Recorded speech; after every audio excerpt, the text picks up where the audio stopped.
স্বাগতম প্রিয় দর্শকবৃন্দ।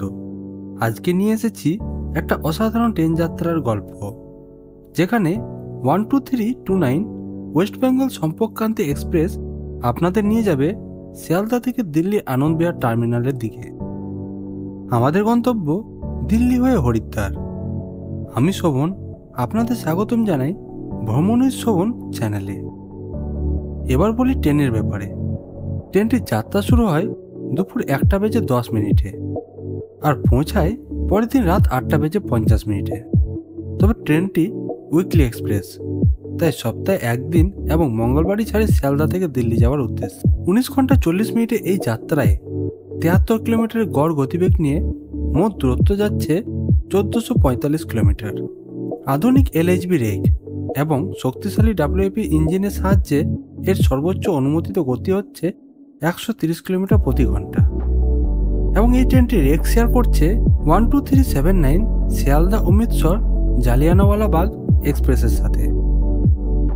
কামরার ব্যাপারে যদি বলি, তাহলে সামনের দিকে রয়েছে 4টি জেনারেল কামরা, 8টি স্লিপার কামরা, 5টি থার্ড এসি কামরা, একটা সেকেন্ড এসি কামরা ও একটা ফার্স্ট এসি ও সেকেন্ড এসি মিশ্রণ কামরা।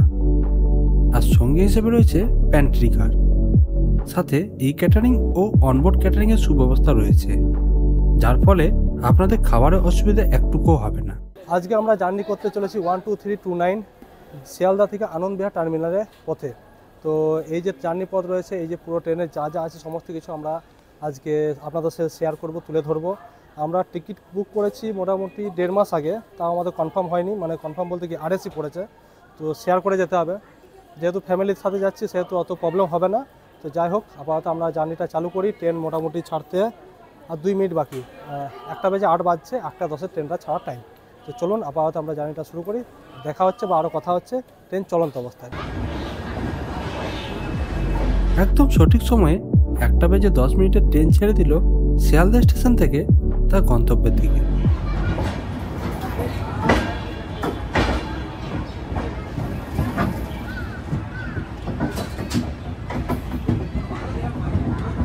তো এ হচ্ছে বাথরুমে এটা ইন্ডিয়ান আছে, প্লাস অবস্থা শোচনীয়। জল রয়েছে মোটামুটি, এই একটা ছোট্ট আয়না।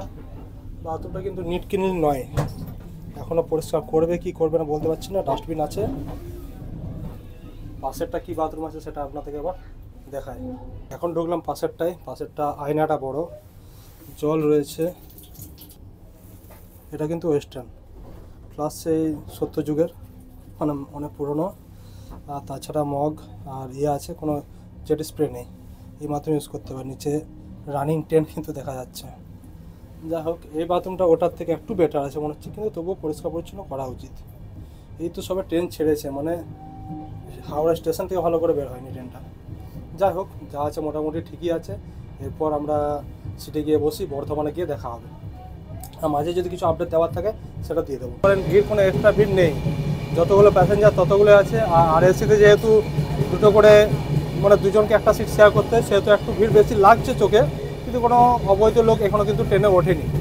তো যতক্ষণ আমরা ধানবাদ ঢুকছি না ততক্ষণ কিছু বলতে পারবো না, কারণ বেঙ্গলের মধ্যে এতটা ভিড় আমরা জানি হয় না। যা ভিড় হয় সেটা আমাদের বিহার থেকে শুরু হয়ে যায়। তো আপাতত ধানবাদ ঢুকতে দেরি আছে, কারণ আমাদের আসানসোলের পর ধানবাদ আছে। এখন আমাদের ট্রেন যাবে বর্ধমান, তারপর দুর্গাপুর, তারপর আছে আসানসোল। তো আপাতত আমরা গিয়ে সিটে বসি। মা আর আমি এক সিট পেয়েছি, দাদা আছে অন্য সিটে, আর বাবা আপনাদের সিনিয়র সিটিজেন কোটা দিয়ে সিট কনফার্ম পেয়ে গেছে। আমরা কিন্তু কনফার্ম পাইনি। তাই আপনাদের যদি কেউ সাথে সিনিয়র সিটিজেন থাকে তাহলে অবশ্যই চেষ্টা করবেন তাদের আলাদা করে সিট করে দিতে। মানে ফ্যামিলিতে যাচ্ছেন হয়তো, মানে মা বাবা যদি কেউ থাকে তাদের জন্য চেষ্টা করবেন সিনিয়র সিটিজেনের সিট বুক করে দিতে, তাতে তাদের সুবিধা হবে, তারা কিন্তু লোয়ার সিট পেয়ে যাবে। তো যাই হোক, এটা আপনাদের জানানোর ছিল, জানিয়ে দিলাম। এখন আমরা জার্নিটা শুরু করি, মানে শুরু তো হয়ে গেছে, জার্নিটা উপভোগ করি এবার।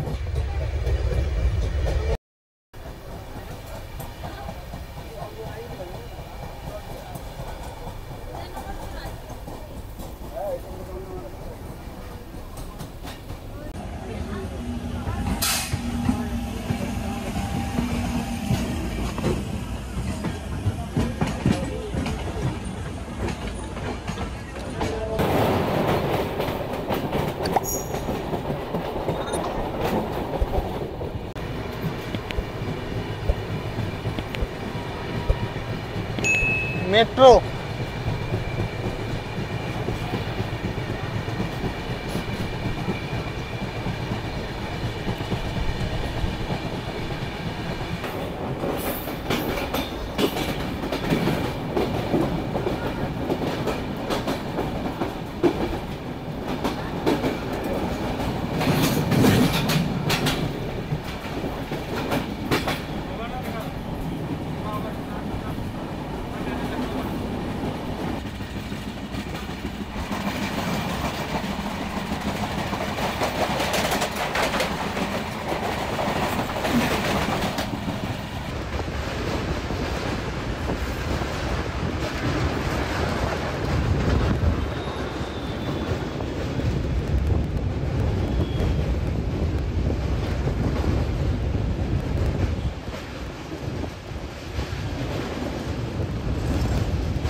একই সাথে দেখা হচ্ছে গোদা, হাওড়া গোদা, শিয়ালদা গোদা।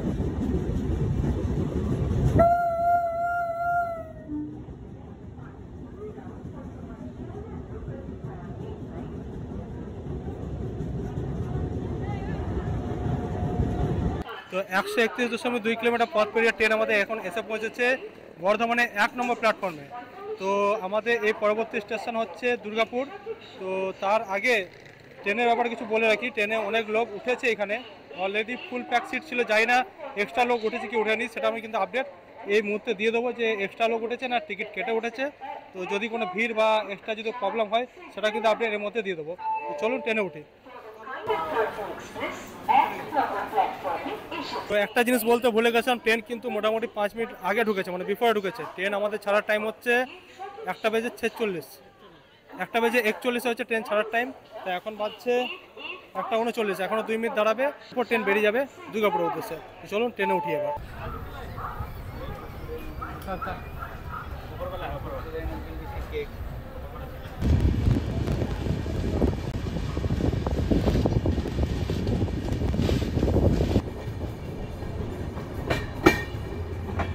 165.4 কিলোমিটার পথ পেরিয়ে ট্রেন আমাদের এখন এসে পৌঁছেছে দুর্গাপুরের 2 নম্বর প্ল্যাটফর্মে। নর্মালি ট্রেন 3 নম্বর প্ল্যাটফর্মে ঢোকে, তো আজকে 2 নম্বর ঢুকেছে। আর তাছাড়া সময় এখন 3:40, মানে ওই 13, 14, 15 এরকম মিনিট মতো লেট করেছে। তো আশা করছি এটা পরবর্তীকালে মেকআপ করে দেবে আসানসোল যেতে যেতে। তো এর মাঝখানে এখন আসানসোল যেতে 14টা ইন্টারমিডিয়েট স্টেশন আছে। তো চলুন আপাতত ট্রেনে উঠি। আর ট্রেনে সেরকম কিছু ভিড় নেই, যা মানুষ ছিল তাই আছে, মানে যতগুলো প্যাসেঞ্জার ততগুলোই আছে, এক্সট্রা কোনো প্যাসেঞ্জার সেমন উঠেনি। আর উঠেছে তো হালকা, সেগুলো মানে লোকাল জার্নি করছে, মানে ধরুন দুর্গাপুর থেকে আসানসোল বা আরও মানে একটা দুটো স্টেশনের জন্য। তো তেমন কোনো ভিড় বা চাপাচাপি গাদাগাদি কিছু হয়নি। আপাতত আমরা যাই, তারপর আপনাদেরকে আরও কিছু আপডেট থাকলে ওগুলো পরবর্তীকালে আবার তুলে ধরবো।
আসানসোল ঢোকার পথে পেয়ে গেলাম 30 টাকায় 4টে সিঙ্গাড়া।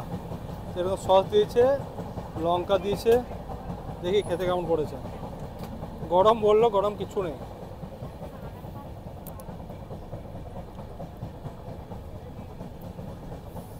বেকার, পয়সা বরবাদ। 207.6 কিলোমিটার পথ পেয়ে ট্রেন আমাদের এখন এসে পৌঁছেছে আসানসোলের 4 নম্বর প্ল্যাটফর্মে। ট্রেন কিন্তু একদম খালি খালি ছিল বলতে গেলে, কোনো এক্সট্রা প্যাসেঞ্জার ওঠেনি।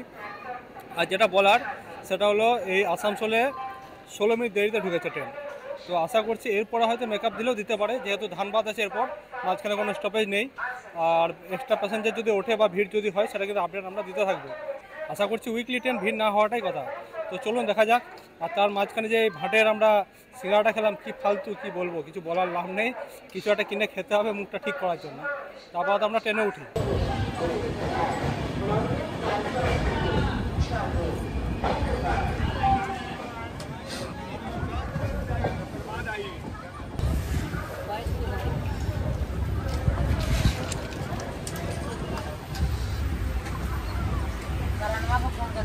এটা আসানসোলের অবস্থা এখন। এক্সট্রা প্যাসেঞ্জার কিন্তু নেই এখন অব্দি।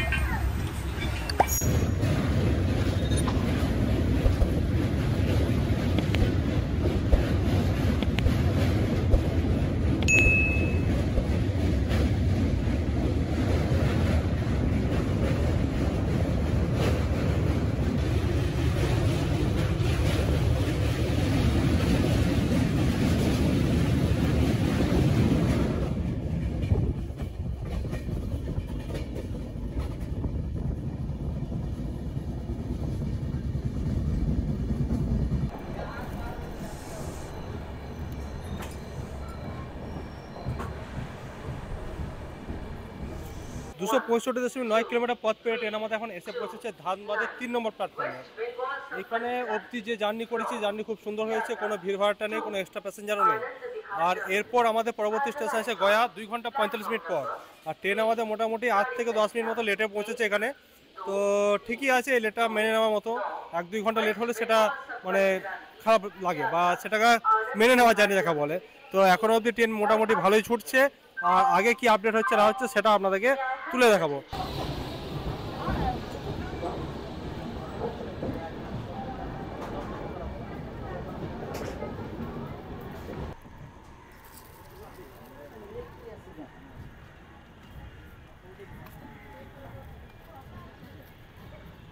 তো একটা জিনিস আপনাদের আপডেট দেওয়ার ছিল যে বাথরুম কিন্তু এখন অবধি পরিষ্কার আছে। মানে প্রথমে বলেছিলাম একটু নোংরা ছিল, তো চলন্ত ট্রেনে কিন্তু জিনিসগুলো সব পরিষ্কার করে দিয়েছে।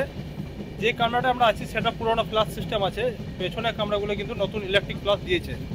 তো এমন মনে করার কোনো দরকার নেই বা কোনো চিন্তা নেই যে বাথরুম নোংরা থাকবে বা কিছু। বাথরুম কিন্তু অনবরত পরিষ্কার করে যাচ্ছে, মেনটেন্যান্স হয়ে যাচ্ছে। শুরুতে হয়তো পরিষ্কার ছিল না, তো আপাতত কিন্তু পরিষ্কার করে দিয়েছে। এখন যেহেতু ধানবাদ থেকে ট্রেন ছেড়ে বেরোলো, তো এখন অবধি পরিষ্কার যেহেতু আছে, আশা করছি আর 2টো স্টপেজ পর আপনাদের রাত হয়ে যাবে। পরের স্টেশনে তো রাত 8টা বেজেই যাবে। আর তেমন কিছু মানে বাথরুম নোংরা হবে বলে আমার মনে হয় না, যদি বা হয়তো হবে। সকাল আশা করছি বাথরুম পরিষ্কার পেয়ে যাবে।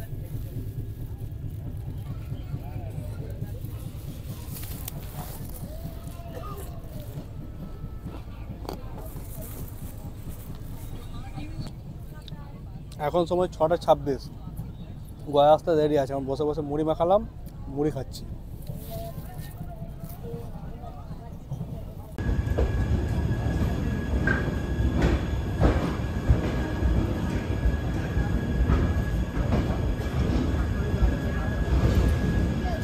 $465.4 পথ পেয়ে ট্রেন আমাদের এখন এসে পৌঁছেছে গয়ার 1 নম্বর প্ল্যাটফর্মে। ট্রেন মোটামুটি টাইমে আছে, সেরকম কিছু লেট হয়নি। আর এখানে 5 মিনিট মতো দাঁড়াবে, তারপর ট্রেন বেরিয়ে পড়বে পণ্ডিত দীনদয়াল উপাধ্যায় স্টেশনের উদ্দেশ্যে। তো 10:30টায় মানে ওই পরের স্টেশন ঢুকবে। তো এখন 2 ঘন্টা মতো আমাদের খাওয়া দাওয়া করার টাইম পেয়ে যাব। আর শীত ভালোই পড়েছে, ট্রেনে ভালোই ঠান্ডা লাগছে, জানলা দরজা লাগানো আছে তবুও ঠান্ডা লাগছে ভালো। তো এখন দেখি এই ট্রেনে এখন কিছু ভিড় উঠছে কিনা, মানে এক্সট্রা কোনো লোক উঠছে কিনা বা ভিড় হচ্ছে কিনা, তার আপডেট আমাদেরকে দিচ্ছি ট্রেনে উঠে। তো আপাতত ট্রেনে কিন্তু সেরকম কিছু ভিড় হয়নি। তো চলুন আপাতত ট্রেনে উঠি, খাওয়া দাওয়াটা সেরে নিই, তারপর দীনদয়াল উপাধ্যায় আপনাদেরকে একবার আপডেট দিয়ে দেবো। তারপর ঘুম দেবো, সকালে একদম দেখা হবে দিল্লিতে।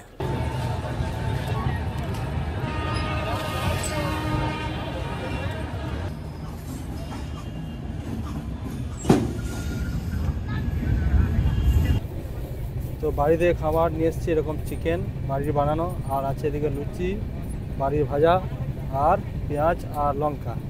আপাতত আমরা আবার খাওয়াটা শুরু করি। 8:30 এরকম বাজছে।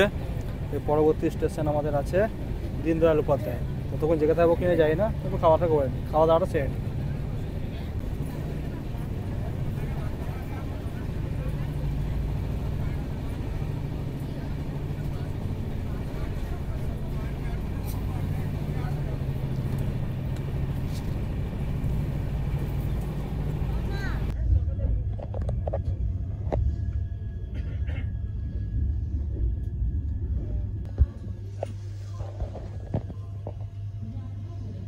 $670.4 পথ পেরিয়ে ট্রেন আমাদের এখন এসে পৌঁছেছে দীনদয়াল উপাধ্যায় স্টেশনের 6 নম্বর প্ল্যাটফর্মে। তো এখানে পৌঁছানোর সময় ছিল 10:30, কিন্তু ট্রেন মোটামুটি 3-4 মিনিট আগে পৌঁছে গেছে। তো এখানে মোটামুটি 5 মিনিট দাঁড়াবে, তারপর বেরিয়ে পড়বে সোজা কানপুরের উদ্দেশ্যে। তো কানপুর আমাদের জেগে থাকা সম্ভব নয়, এই আপনার কটা 3:05 কানপুর পৌঁছাবে। তো অতক্ষণ জেগে থাকা যাবে না। এখন আমরা ট্রেনে গিয়ে একটু রিল্যাক্স করি, কি আর করবো, ঠান্ডা ভালোই পড়েছে, চারিদিকে কুয়াশা পড়েছে বাইরে। আপাতত আর একটা জিনিস বলে রাখি, হ্যাঁ ভিড়ের ব্যাপারে, যে তেমন কোনো কিন্তু লোক ওঠেনি, একদমই মানে কমই লোক উঠেছে। মানে হয়তো 1-2টো লোক উঠেছে, তো উঠেছে এক্সট্রা, যেগুলো বেডের পাশে শুয়েছে, মানে 2টো বেডের মাঝখানে যে জায়গাটা থাকে সেখানে শুয়েছে, কিন্তু এক্সট্রা লোক কিন্তু নেই। তো জার্নিটা খুব কমফোর্টেবল ফিল করছে এখন অবধি। ট্রেন দাঁড়াবে মোটামুটি 10 মিনিট মতো, মানে 10 মিনিটের হল টাইম আছে। এখন বাজে 10:35, 10:40 ছেড়ে বেরিয়ে যাবে। মানে ট্রেনটা মোটামুটি 15 মিনিট মতো এখানে দাঁড়াচ্ছে, মানে যে হিসাবে ঢুকেছে। তো চলুন গিয়ে ট্রেনে শুয়ে পড়ি, এখন তো ঘুম আর তো কোনো কাজ নেই। তো সকালে দেখা হবে, রাখছি, গুড নাইট, টাটা।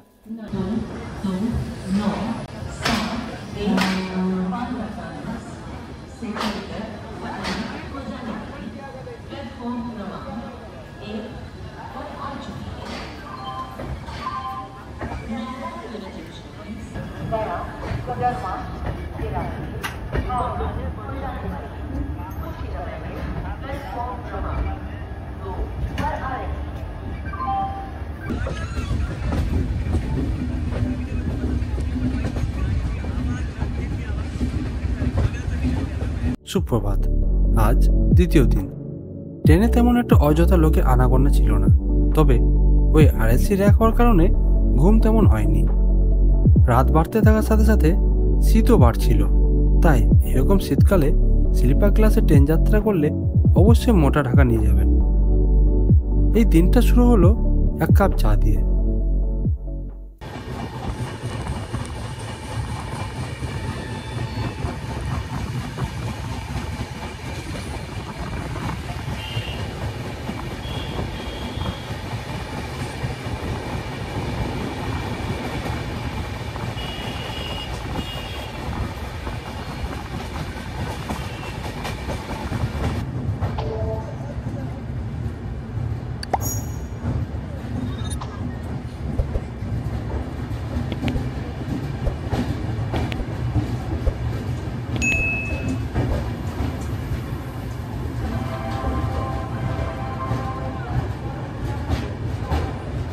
আজকে বুধবার আমরা পৌঁছে গেছি ওই 9:10টার দিকে এরকম আনন্দবিহার টার্মিনালে। তো এখানে আমাদের ওই ট্রেন 10 মিনিট মতো লেট এরকম বলতে পারেন, 10 থেকে 15 মিনিট মতো।